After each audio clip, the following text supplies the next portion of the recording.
봄이 채 가시지 않은 5월의 어느 오후, 경기도 외곽의 작은 주택가 골목에 문구점 하나가 있었다. 간판에는 소위 문구라고 적혀 있었고 유리창에는 색색의 색연필 그림이 그려져 있었다. 그 그림은 소희가 직접 그린 것이었다. 개업한 지 4년이 되던 해, 소희는 처음으로 그 그림이 바른 것을 알아챘다. 그리고 그것이 무언가의 시작 같다는 막연한 예감을 느꼈다. 한소희는 그날도 오전 9시 정각에 문을 열었다. 카운터에 앉아 계산기를 두드리는 손이 조금 굳어 있었다. 어젯밤 일 때문이었다. 시어머니 박정숙이 또 냉장고 앞에서 멍하니 서 있었다. 문을 열어놓은 채로 1시간이 넘도록 소희가 조심스럽게 다가가 닫으려 하자 정숙은 소희를 마치 처음 보는 사람처럼 바라봤다. 누구세요? 그 세 글자가 소희의 가슴 어딘가를 찌르고 지나갔다. 소희는 애써 웃었다. 어머니, 저 소희예요. 며느리요. 그렇게 말하며 정숙의 손을 이끌어 방으로 데려갔다. 정숙은 아무 저항 없이 따라갔다. 그 순순함이 오히려 더 낯설었다. 처음에는 단순한 건망증이라고 생각했다. 나이가 드시면 있을 수 있는 일이라고. 민준도 그렇게 말했고 소희도 그 말이 맞기를 바랐다. 하지만 증상은 점점 잦아졌다. 밥을 먹었는지 기억하지 못하고 손녀의 이름을 헷갈려하고 며느리 얼굴을 보고도 표정이 공백처럼 비어있는 날들이 늘어났다. 가장 곤란한 것은 시간이었다. 소희는 문구점을 운영하면서 동시에 시어머니를 돌봐야 했다. 가게 문을 닫고 집에 오면 어머니 식사를 챙겨야 했다.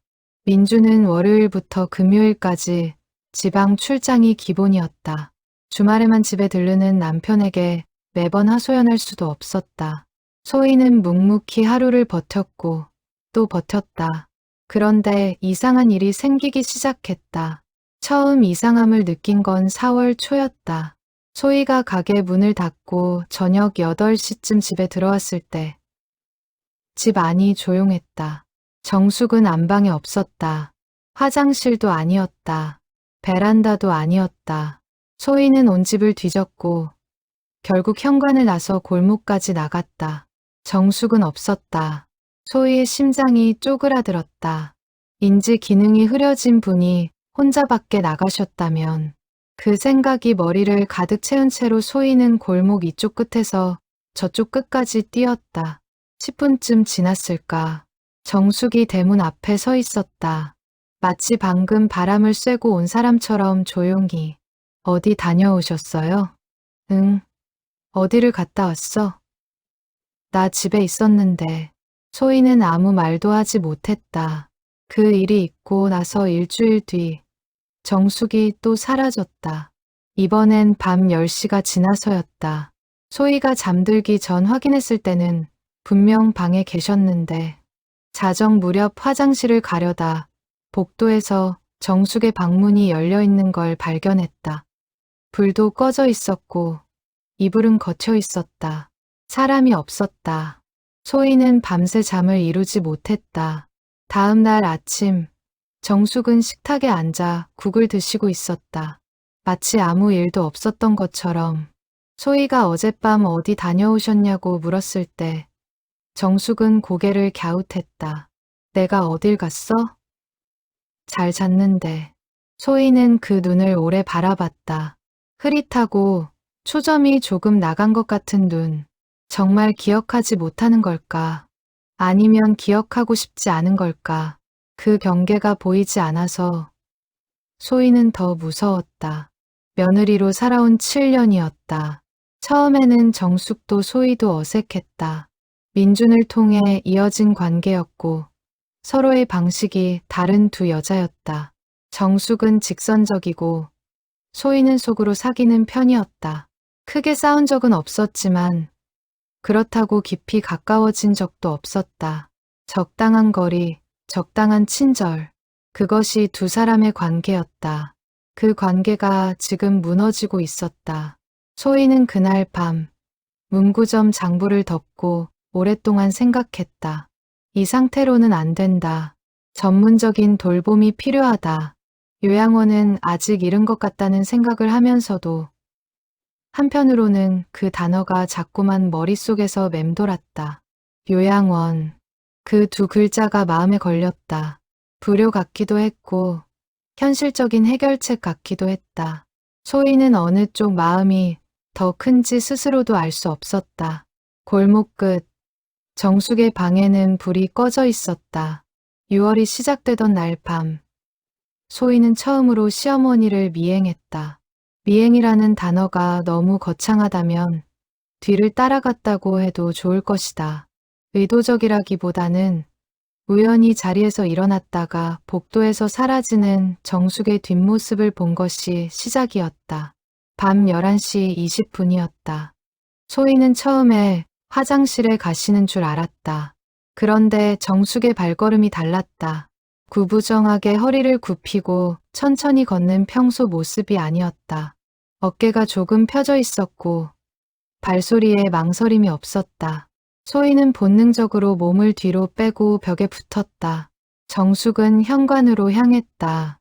소희는 숨을 죽였다. 외출 준비를 하는 소리가 들렸다. 옷을 걸치는 듯한 소리, 신발끈을 묶는 소리, 그리고 현관문이 조용히 열렸다가 닫혔다.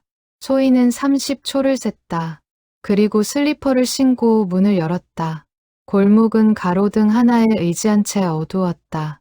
정숙의 뒷모습이 골목 끝 쪽으로 걸어가고 있었다. 소희는 최대한 거리를 유지하며 따라갔다. 심장이 빠르게 뛰었다. 두려움인지 호기심인지 아니면 무언가를 확인하고 싶은 간절함인지 알 수 없었다. 정숙은 골목을 빠져나와 큰 길로 접어들었다.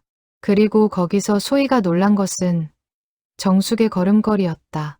더 이상 구부정하지 않았다. 등이 반듯하게 펴져 있었다. 허리를 잡거나 다리를 절지도 않았다. 한 번도 주변을 두리번거리거나 방향을 잃은 것처럼 멈추지 않았다. 목적지를 분명히 알고 있는 사람의 걸음이었다. 소희는 멈춰서서 그 뒷모습을 바라봤다.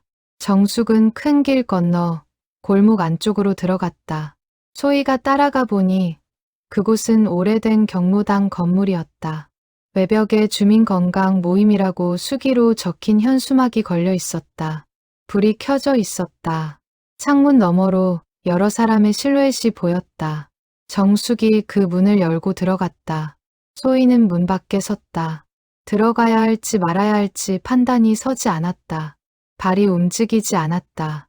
대신 창문 쪽으로 조금 가까이 다가섰다.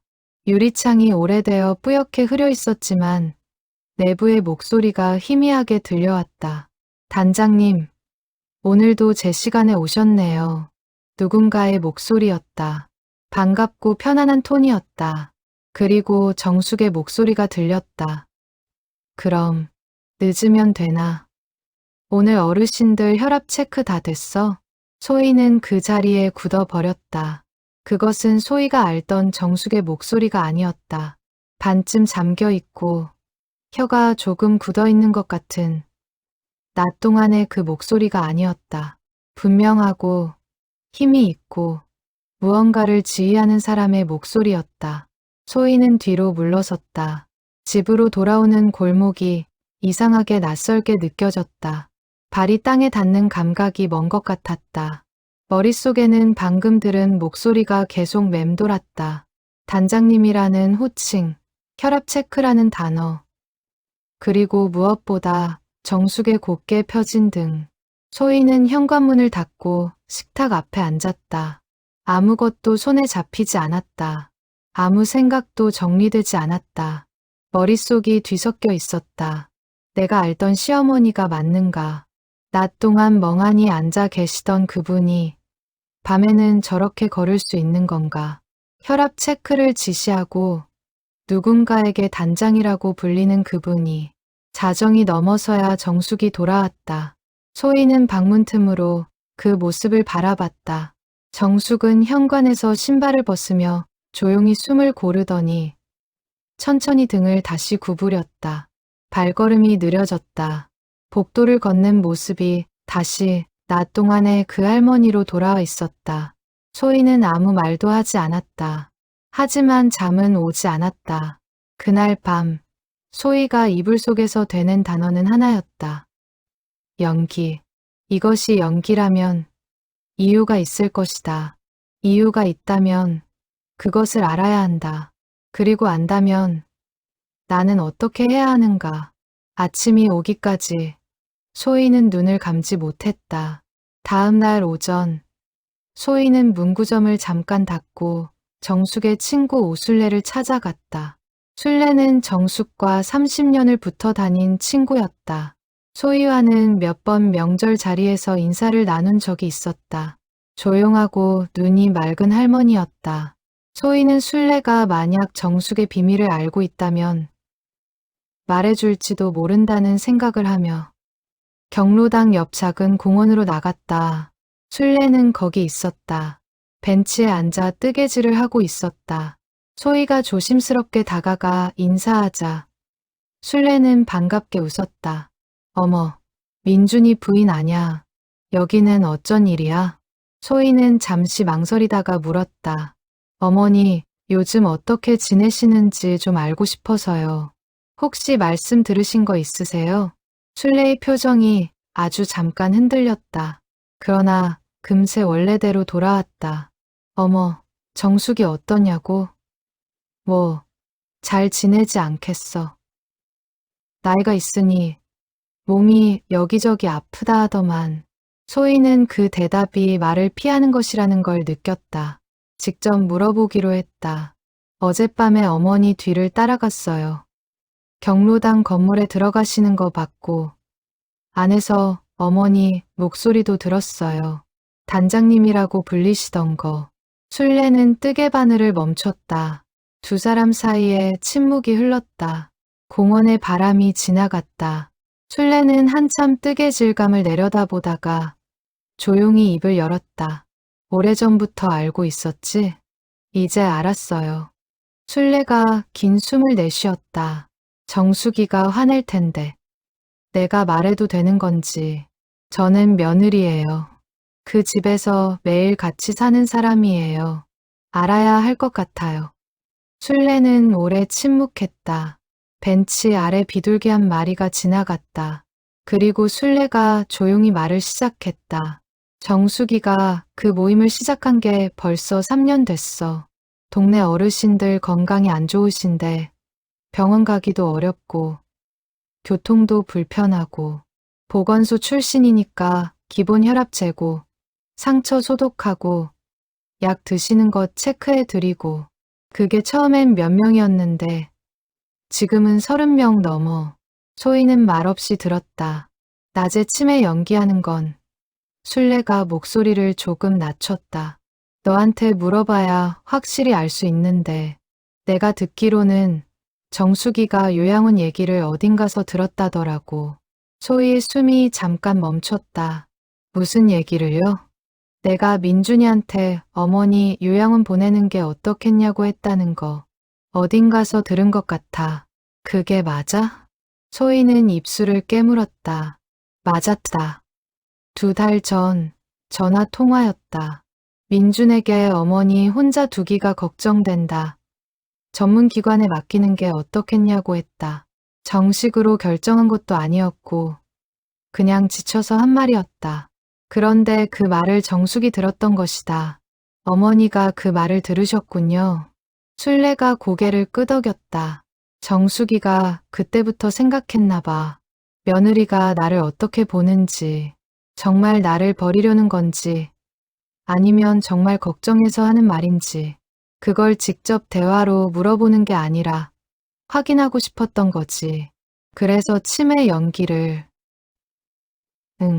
자기가 진짜 치매 걸린 것처럼 행동했을 때 며느리가 어떻게 하나 끝까지 곁에 있어 주는지 아니면 정말 요양원으로 보내는지. 소희는 벤치 옆에 서서 한동안 아무 말도 하지 못했다. 다리에 힘이 빠지는 것 같았다. 공원 나무가 바람에 흔들렸다. 머릿속이 천천히 지난 2달을 되감아 가고 있었다. 냉장고 앞에 정숙. 며느리를 모르는 척했던 정숙. 밤마다 사라지고 아무것도 기억 못한다고 했던 정숙. 그것이 전부 연기였다. 소희는 떨리는 목소리로 물었다. 어머니가 저를 믿지 못하셔서 그러신 거예요? 순례는 천천히 고개를 저었다. 믿고 싶어서 그런 거야. 자식이 아니어서 확인이 필요했던 거지. 피 한 방울 안 섞인 사람이 자기를 끝까지 지켜줄 수 있는지. 소희의 눈이 빨개졌다. 순례가 조심스럽게 덧붙였다. 봉사일은 그게 정숙이 전부야. 그걸 며느리한테 들켰을까봐 두려웠던 것도 있어. 쓸모없는 노인이 아니라는 게, 누군가에게는 아직 필요한 사람이라는 게, 그걸 잃고 싶지 않았던 거야. 공원에 햇볕이 내려앉았다. 소희는 한참 동안 서 있었다. 뭔가를 말해야 할 것 같은데 아무 말도 나오지 않았다. 가슴 한쪽이 조여드는 것 같기도 했고 무언가가 풀리는 것 같기도 했다. 집으로 돌아가는 길 내내 소희는 정숙의 얼굴을 생각했다.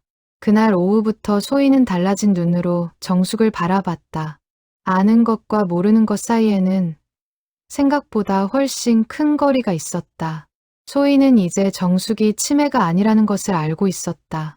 그 연기가 자신을 향한 것이라는 것도 알았다. 그러나 그 알미 소희에게 무엇을 해야 한다고 알려주지는 않았다. 저녁을 차리면서 소희는 정숙을 새롭게 관찰했다. 정숙은 식탁 앞에 앉아 TV를 보고 있었다. 손을 무릎 위에 올려놓고 눈은 화면을 향해 있었지만 초점은 어딘가 먼 데 가 있는 것처럼 보였다. 그것은 소희가 지난 2달 동안 치매의 증거라고 여겼던 그 표정이었다. 그런데 지금 소희의 눈에는 다르게 보였다. 저 초점 잃은 눈이 사실은 생각에 잠겨있는 눈일지도 모른다.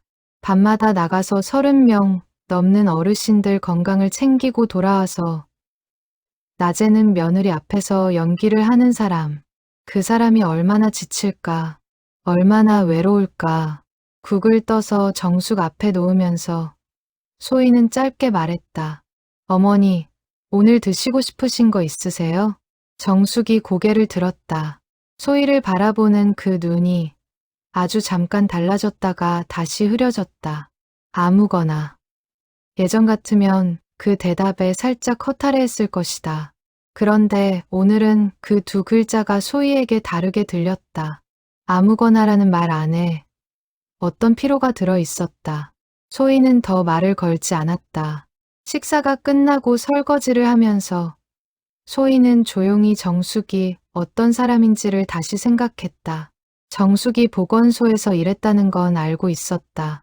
하지만 그것이 은퇴 이후에도 이어지고 있다는 것, 동네 어르신 30명을 지금도 돌보고 있다는 것은 소희가 전혀 모르던 사실이었다. 왜 말하지 않았을까? 소희는 그 질문이 마음에 걸렸다. 물론 이유는 순례가 말해줬다. 며느리가 자신을 쓸모없는 노인으로 볼까봐 요양원에 보내려 한다는 걸 알고 자신이 아직 살아있다는 걸 들키고 싶지 않아서 그 마음이 소희를 조용히 아프게 했다. 가게를 닫을 시간쯤 소희는 잠깐 문구점 창고에 들어가 재고를 정리하다가 손이 멈췄다. 서랍 안에 오래된 수첩이 있었다. 자기가 쓰던 것은 아니었다. 가게를 처음 인수할 때 전 주인이 놓고 간 물건이었는데 소희는 그걸 버리지 못하고 서랍에 두었다. 이유 없이 그 수첩을 꺼내 펼쳤다. 거기에는 전 주인의 메모들이 빽빽하게 적혀 있었다. 재고 수량, 날짜, 단가.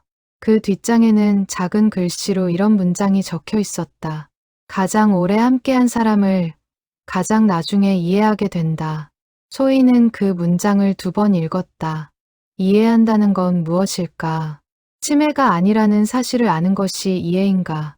아니면 그 사람이 왜 그렇게 할 수밖에 없었는지를 아는 것이 이해인가?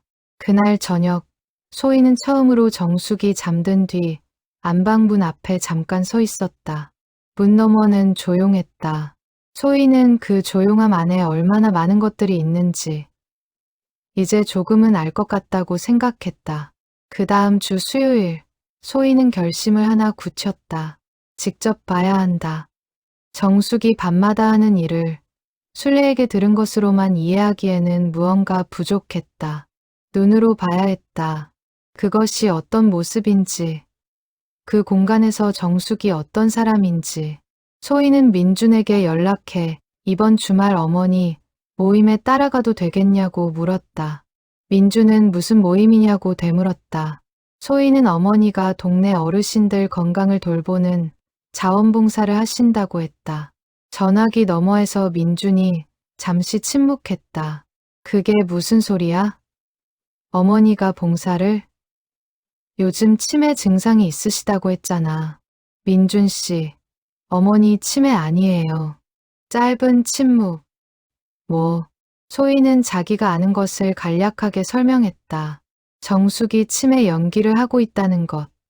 밤마다 경로당에 가서 봉사활동을 한다는 것. 민주는 처음에 믿지 못하는 것 같았다. 그러다 조용해졌다. 한참 뒤에 말했다. 어머니가 왜 그런 거야? 들으셨대요. 내가 요양원 얘기 꺼낸 거. 이번엔 더 긴 침묵이었다. 소희는 그 침묵이 민준의 죄책감일 수도 있고 어머니에 대한 복잡한 감정일 수도 있다고 생각했다. 말을 재촉하지 않았다. 내가 이번 주말에 갈게. 소희는 그 말에 조용히 안도했다.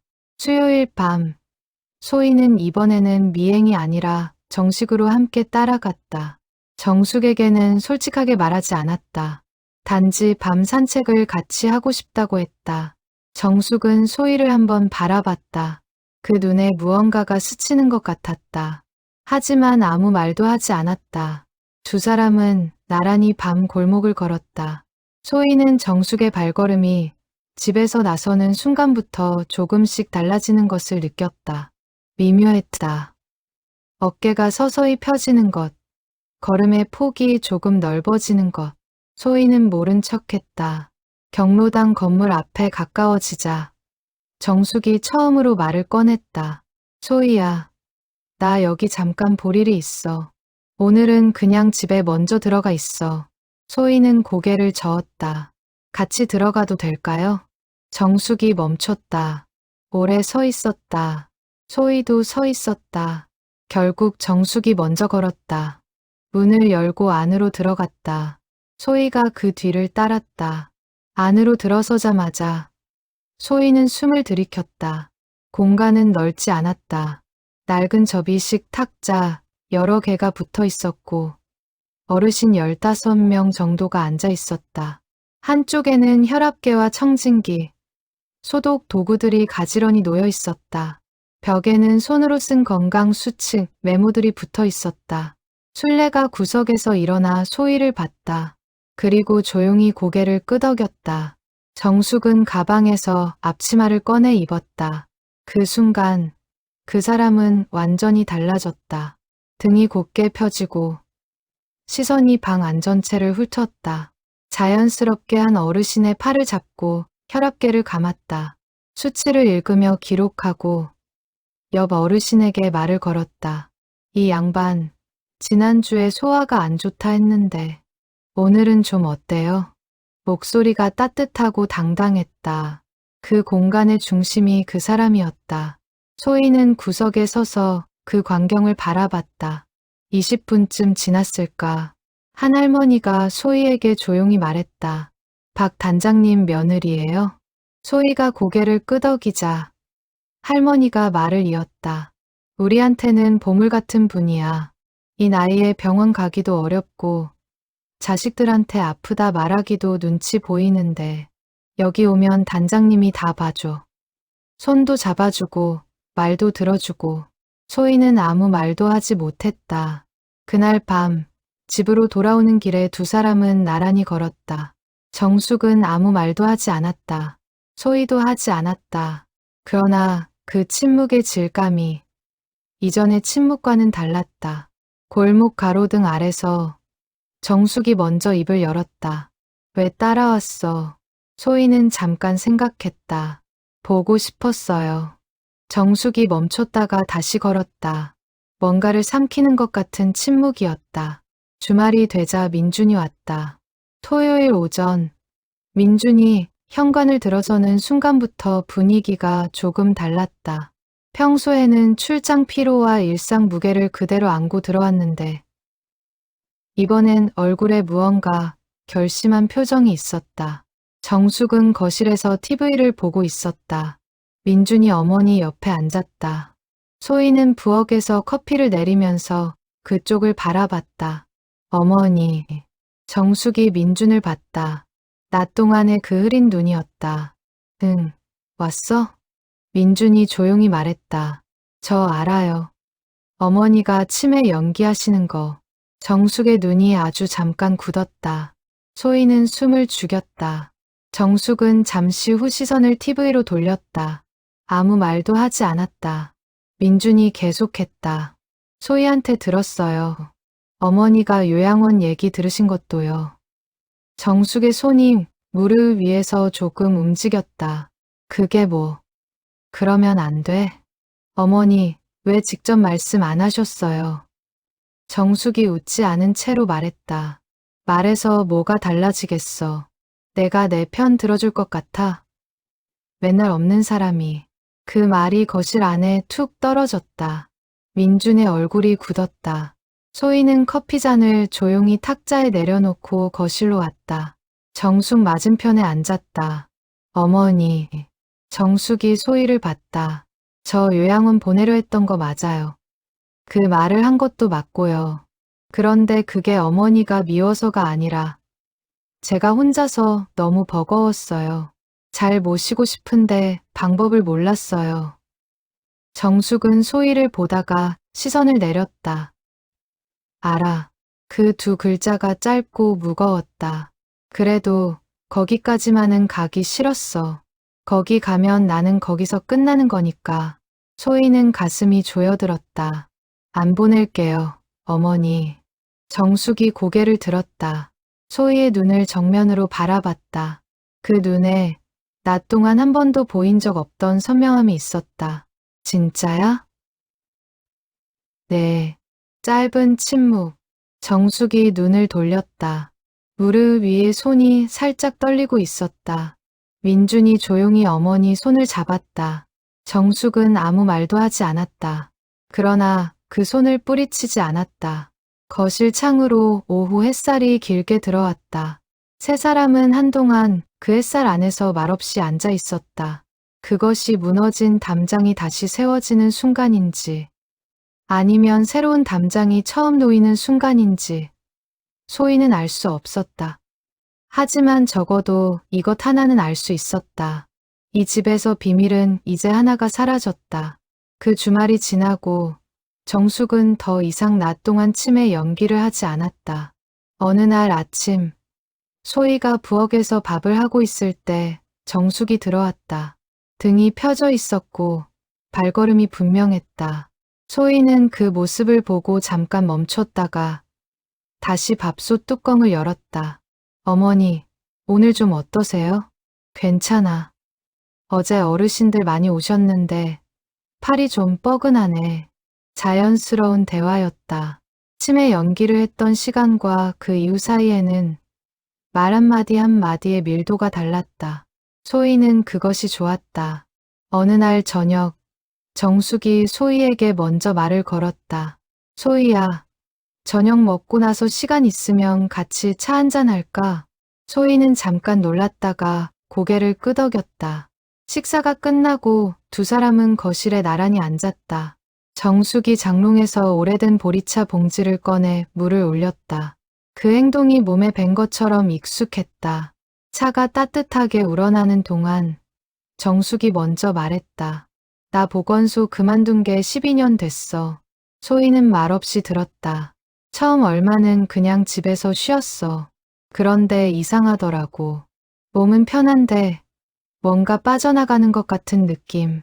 매일 누군가가 필요로 했던 사람인데 그 사람들이 없어지고 나니까. 정숙이 차를 한 모금 마셨다. 동네에서 우연히 아는 할머니 만났어. 혈압이 높다는 거 척 보면 아는데 병원 갈 여건이 안 된다고 하는 거야. 그냥 지나칠 수가 없더라고. 그렇게 시작됐어. 소희가 조용히 물었다. 왜 말씀 안 하셨어요? 민준 씨한테도 저한테도. 정숙이 잠시 침묵했다. 처음엔 그냥 조용히 하고 싶었어. 잘난 척하는 것 같기도 싫고. 그러다 보니 오래됐고. 오래되니까 더 말하기 어렵고. 소희는 그 말에 무게를 느꼈다. 그리고 솔직히 말하면 정숙이 차를 내려다보며 말을 이었다. 내가 그 사람들한테 필요한 사람이라는 게 이 집에서는 없었던 것 같아서. 소희는 가슴이 내려앉는 것 같았다. 그 말이 소희를 향한 원망이라기보다 긴 시간 동안 쌓인 어떤 사실이었다. 이 집에서 정숙은 며느리가 섬기는 시어머니이고 아들이 챙기는 어머니였다. 하지만 정숙 자신이 무언가를 주는 사람으로서 존재한 적은 이 집 안에서 없었다. 어머니. 응. 소희는 한참 생각했다가 말했다. 저한테 앞으로는 말씀해 주세요. 어디 가시는지, 무슨 일 하시는지 함께 알고 싶어요. 정숙이 소희를 봤다. 귀찮게 하는 것 아닌가? 아니에요. 정숙이 조용히 웃었다. 소희는 그 웃음을 처음 봤다. 연기가 아닌 얼굴로 웃는 정숙을. 그 웃음이 너무 자연스러워서 오히려 낯설었다. 두 사람은 식어가는 보리차를 앞에 두고 오래 앉아 있었다. 그날 밤 소희는 일기를 쓰는 대신 문구점 장부 여백에 한 문장을 적었다. 어머니는 내가 생각한 것보다 훨씬 더 많은 사람이었다. 그 주가 끝나기 전 민준이 다시 집에 왔다. 이번에는 금요일 저녁이었다. 소희가 가게를 닫고 들어오니 민준이 거실에 앉아 있었고 정숙은 주방에서 무언가를 끓이고 있었다. 소희가 들어서자 민준이 일어나 소희의 가방을 받아들었다. 어머니가 갈비찜 하신다고. 소희는 놀랐다. 어머니가요? 응. 오랜만에 해주고 싶으시다고. 소희는 주방을 살짝 들여다봤다. 정숙이 냄비를 저으며 서 있었다. 등이 곱고 손이 익숙하게 움직이고 있었다. 그 모습이 소희가 이 집에서 한 번도 본 적 없던 모습이었다. 저녁이 차려졌다. 갈비찜이 식탁 가운데 놓였다. 민준이 첫 점을 먹고 말했다. 맛있다, 어머니. 정숙이 고개를 끄덕였다. 그 고개에 어떤 자부심 같은 것이 실려 있었다. 식사가 어느 정도 마무리될 무렵 민준이 숟가락을 내려놓으며 입을 열었다. 어머니, 저한테도 하실 말씀 있으시죠? 정숙이 민준을 봤다. 뭐가? 왜 저한테는 아무 말도 안 하셨냐고요? 힘드신 거, 봉사하신 거, 요양원 얘기 들으셨던 거. 정숙이 잠시 말이 없었다. 너는 바쁘잖아. 어머니. 아니, 진짜로. 맨날 출장에 들어오면 피곤해 보이고 내가 짐 되기 싫었어. 민준의 얼굴이 조금 일그러졌다. 제가 어머니를 그렇게 만든 거네요. 아니야. 아니긴요. 자식이 항상 없는 집에서 며느리한테도 말 못하고 밤에만 나가서 봉사활동하신 거잖아요. 그게 얼마나. 민준이 잠깐 말을 멈췄다. 미안해요, 어머니. 정숙이 아들을 오래 바라봤다. 소희는 그 눈을 보다가 시선을 국그릇으로 내렸다. 미안한 거 됐고 정숙이 단호하게 말했다. 앞으로 오면 거실에 앉아 있지만 말고 나랑 얘기 좀 해. 그것만 해줘. 민준이 고개를 끄덕였다. 네. 그리고 잠시 뒤 정숙이 조용히 덧붙였다. 소희도. 소희가 고개를 들었다. 네. 너한테도 미안해. 그 힘든 2달 동안 내가 만든 일이니까. 소희는 뭔가 말을 해야 할 것 같았지만 아무 말도 나오지 않았다. 대신 눈 안쪽이 뜨거워졌다. 아니에요. 아니긴. 알지, 나도. 정숙이 식탁 위에 놓인 갈비찜을 한 번 더 덜어 소희 앞에 놓았다. 많이 먹어. 소희는 눈물이 날 것 같아서 숟가락을 들어 입으로 가져갔다. 뜨겁고 달았다. 갈비찜 국물이 오래 고인 것 같은 맛이었다. 그날 밤 세 사람은 오래 식탁에 앉아 있었다. 밥을 다 먹고도 차를 마시며 아무도 일어나지 않았다. 그로부터 한 달이 지났다. 8월의 끝자락, 소희는 처음으로 정숙의 봉사 모임에 정식으로 함께하기 시작했다. 처음 날은 어색했다. 소희가 들어서자 몇몇 어르신들이 새 얼굴을 신기한 듯 바라봤다. 술래가 반겨줬다. 정숙은 소희를 소개했다. 우리 며느리예요. 앞으로 같이 올 거예요. 그 말이 어떤 선언처럼 들렸다. 소희는 그날 할 수 있는 것을 찾았다. 혈압계 옆에 앉아서 기록을 도왔다. 어르신들 이름을 장부에 적고 수치를 받아 쓰는 일. 단순했지만 중요했다. 한 할머니가 소희의 손목을 잡았다. 손이 차네. 어디 불편해? 소희는 웃었다. 아니에요. 원래 손이 차요. 그래. 혈액순환 잘 안 되는 거야. 정수가, 이 며느리 손 좀 봐줘. 정숙이 쳐다보더니 피식 웃었다. 저 여자 원래 손이 차. 겨울에도 찬 거 다 알아. 어르신들이 웃었다. 소희도 웃었다. 그 웃음이 이상하게 따뜻했다. 그 모임은 주 2회, 수요일과 토요일 밤에 열렸다. 소희는 수요일에는 가게를 조금 일찍 닫고 함께 나섰다. 정숙은 처음에는 소희에게 굳이 오지 않아도 된다고 했지만 세 번째가 됐을 때 더 이상 그 말을 하지 않았다. 두 사람이 나란히 밤 골목을 걷는 일이 자연스러워졌다. 소희는 그 시간이 좋아졌다. 가게 문을 닫고 집으로 가는 길에, 정숙을 데리러 가는 길에 두 사람이 나누는 짧은 대화들이 오늘 가게 어땠어? 색연필 세트가 많이 나갔어요.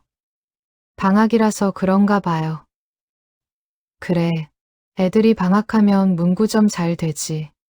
그런 소소한 말들이 소희에게는 작은 선물 같았다. 어느 날 밤 모임에서 오래된 어르신 한 분이 정숙에게 물었다. 단장님, 며느리랑 사이가 좋아요? 정숙이 혈압계를 채우며 대답했다. 원래는 잘 몰랐어요. 지금은? 정숙이 잠깐 생각하다가 말했다. 지금은 조금씩 알아가는 중이에요. 그 말이 소희의 귀에 들어왔다. 소희는 고개를 숙인 채 장부에 뭔가를 적는 척했다. 눈물이 날 것 같아서 조금씩 알아가는 중이에요. 그 말이 소희가 지난 몇 달 동안 원하던 것이었다는 걸 말을 들은 뒤에야 알았다. 집으로 돌아오는 길, 밤이 깊었다. 두 사람은 골목 가로등 아래를 나란히 걸었다. 정숙이 먼저 말했다. 소희야. 네, 힘들면 말해. 이제는. 소희는 고개를 끄덕였다. 어머니도요. 정숙이 잠깐 멈췄다가 걸었다. 그래, 겨울이 지나고 다시 봄이 왔다. 1년 전 봄. 소희가 처음으로 정숙의 이상함을 느끼기 시작했을 때와 같은 5월이었다. 그런데 그 5월이 이번에는 달랐다. 문구점 유리창에 바랜 그림이 있었다. 소희는 어느 날 가게 문을 열면서 그것을 다시 발견했다. 이번에는 바로 색연필을 꺼내 다시 그렸다.